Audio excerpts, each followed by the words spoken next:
Bonjour, moi du coup je vous présente l'action pour demain, donc l'arbitrage avec les M14, M12, donc encore une fois avec le tableau Trello.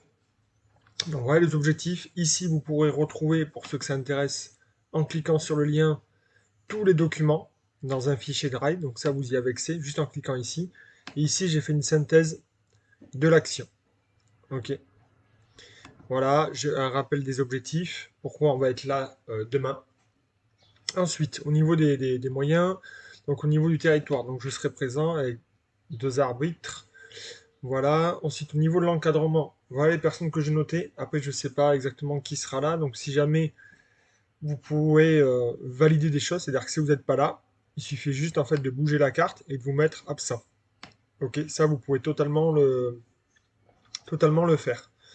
Ensuite, donc ça c'est au niveau des M14, au niveau des M12, pareil. Si jamais vous n'êtes pas là, voilà Jean-Philippe, je l'ai fait pour lui.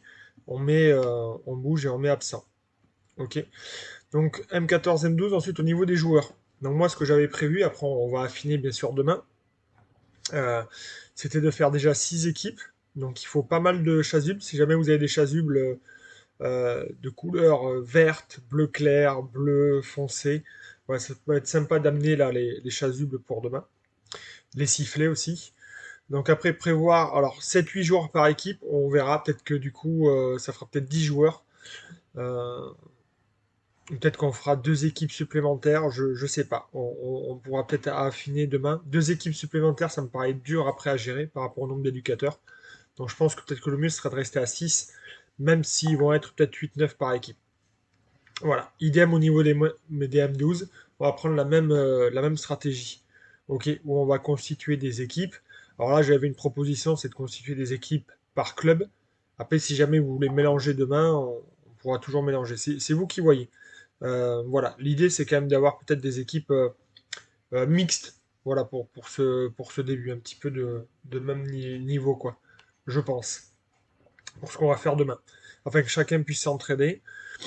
Donc ensuite, la formation, comment ça va se dérouler? Je vous explique ça en quelques minutes. Donc il y aura 20 minutes de présentation, il y a un atelier terrain de 80 minutes, il y a de la théorie pour ceux qui voudront arbitrer, et on finira par les matchs, et retour au calme. Et après, vous poursuivrez les actions au niveau du club. Donc, les arbitres devront arbitrer ensuite les différents plateaux du jeu à 7 pour continuer à se former. Et ensuite, il y aura peut-être une ou deux actions à mener. Bon, là, il y a écrit 5 pour compléter la formation du joueur. Parce que vous comprenez bien que c'est pas juste là, en cette action-là, que les joueurs vont vraiment être capables d'arbitrer. Donc, demain, comment ça va se dérouler? Donc, bienvenue. On démarre donc à 9 h. À 9 h, ce qui serait top, c'est que je puisse déjà faire l'activation. Ok. Donc, c'est-à-dire l'échauffement et tout ça. Donc, dans l'activation, Euh, ah oui, non, elle est là. Ok. Donc demain, je présente effectivement la matinée, pardon. Je vais présenter la matinée. Ensuite, on va constituer les équipes avec les différents chasubles et tout ça. Donc là, ça va peut-être prendre un petit peu plus de temps pour faire les équipes. Après, vous pouvez déjà y réfléchir à l'avance si jamais vous pouvez. Euh, Ensuite, au niveau de l'activation, donc ici, effectivement, je vais le faire demain. Ok, donc les joueurs après vont se mettre par équipe avec un ou deux éducateurs par équipe. Ben, moi, ce sera un éducateur par équipe. Et moi, je vais faire l'activation qui a été recommandée par la Fédération française. Une activation de 5 minutes purement mobilité, comme vous le voyez, combat, course, sans ballon. Donc, vraiment, l'idée, c'est vraiment de les chauffer direct, correctement. Et là, je vous ai mis le lien de cette routine-là que vous pourrez réutiliser. C'est la routine en fait qu'on a vue, nous, avec les cadets juniors seniors. Voilà, sur la prévention des blessures. Donc ça, je le ferai demain. Ok. Donc ensuite, on a ici nos quatre ateliers. Sur les quatre règles fondamentales, la marque, le tenue au sol, le hors-jeu, les droits et devoirs du joueur. Ok, donc ce qu'on va faire, c'est que du coup, pour que ça soit quand même un peu ludique, que les joueurs puissent quand même jouer et puissent apprendre des choses. Donc vous voyez les équipes qu'on a constituées, les 6 équipes. Donc du coup, on fera 3 terrains et il y aura donc 2 terrains par équipe. Ok, donc les équipes pourront s'affronter sur des situations de jeu. Puisque là, en fait, on va mettre en place des situations de jeu. Ok. Et après, l'idée, ben, c'est de faire tourner les rencontres. Là, je ne l'ai pas fait, mais je vais, par exemple, le Pays de Galles-France ne vont pas se rejouer à chaque fois. Je vais faire tourner. Ok. Donc ça, terrain 1, terrain 2, terrain 3, comme ça, il y aura des éducateurs minimum par terrain. Ensuite, je vous explique, vous rentrez, vous cliquez sur la marque.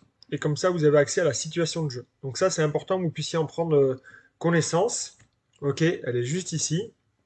Je vous l'ai imprimée aussi. Donc là on partira sur cette situation-là que je vous laisserai découvrir. L'idée en fait c'est qu'à chaque situation, il y ait deux joueurs qui arbitrent. Ok. Et sur chaque situation, chaque joueur doit être passé au moins une fois. Ok, donc ils vont passer par deux à tour de rôle. Et dès qu'ils sont tous passés une fois, ben c'est bon. Et on s'accorde 20 minutes par atelier. Ce que je pense qui peut être largement faisable. Ensuite, le tenue au sol, ça sera le deuxième atelier que vous pourrez voir ici, pareil en cliquant sur l'image, qui est un jeu plutôt sympa où on joue dans le désordre. Il va y avoir là des phases de plaquage et des phases de ruck. C'est important pour le tenue au sol qu'il y ait des phases de plaquage et de ruck, puisque c'est là-dessus qu'on voit les règles autour du tenue. Ok. Donc je vous laisserai aussi regarder la situation ici. Voilà, donc toujours pareil, il y aura deux joueurs qui vont arbitrer, il y aura des joueurs certainement en observation. Ok, parce que si jamais on est 8, 9 ou 10, il y aura des joueurs qui seront aussi en observation. Ok, parce que c'est important en fait qu'on soit en collectif très réduit. C'est plus facile à arbitrer et voir les différentes situations.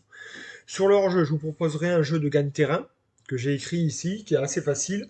C'est-à-dire qu'en fait, on fait un gagne-terrain et dès que le ballon sera capté de volée, hop, ça joue normal. Mais tous les lancements de jeu se feront sur du gagne-terrain, sur du jeu au pied. Voilà. Et la dernière situation, droit et devoir du joueur, où là, alors c'est pas vraiment une situation, mais c'est plus un atelier technique de 1 contre 1 qui existe dans le jeu à 4. Donc certains joueurs le connaissent déjà. Ok, où c'est du 1 contre 1, on part à droite ou à gauche, et il y a un plaquage qui va être effectué.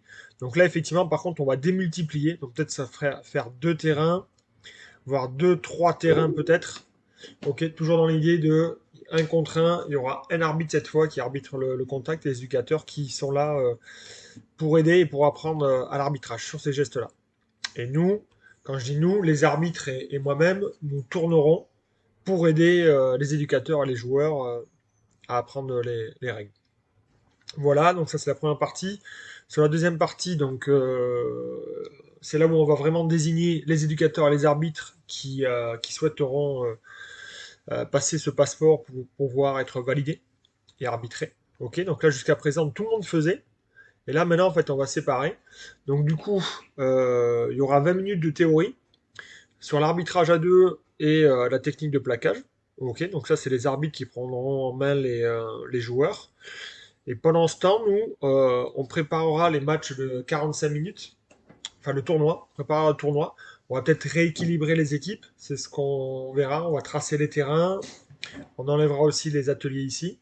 Et là, on va retracer les terrains pendant qu'eux ils font ça, donc on aura 20 minutes. Et là, après, je vous compter partir sur deux poules de 3, avec 9 matchs de 5 minutes, et après faire une sorte de classement, troisième contre troisième, second contre second et premier contre premier. Voilà, comme ça, ils finissent sur un petit tournoi au jeu rugby éducatif. Donc ça sera certainement du 7 contre 7 ou 8 contre 8 ou 9 contre 9. On verra par rapport au nombre qu'on est. Voilà. Et du coup, ce sont les arbitres qui arbitreront. On fera comme en tournoi. L'équipe qui ne joue pas arbitrera. Voilà. Et comme ça, l'idée, c'est qu'ils puissent arbitrer à tour de rôle. Voilà pour l'organisation générale. Je peux vraiment vous conseiller voilà, de regarder les contenus. Même si demain, c'est moi qui vais tout expliquer à chaque fois. Mais ce sera plus facile si déjà vous prenez ça en amont. Merci.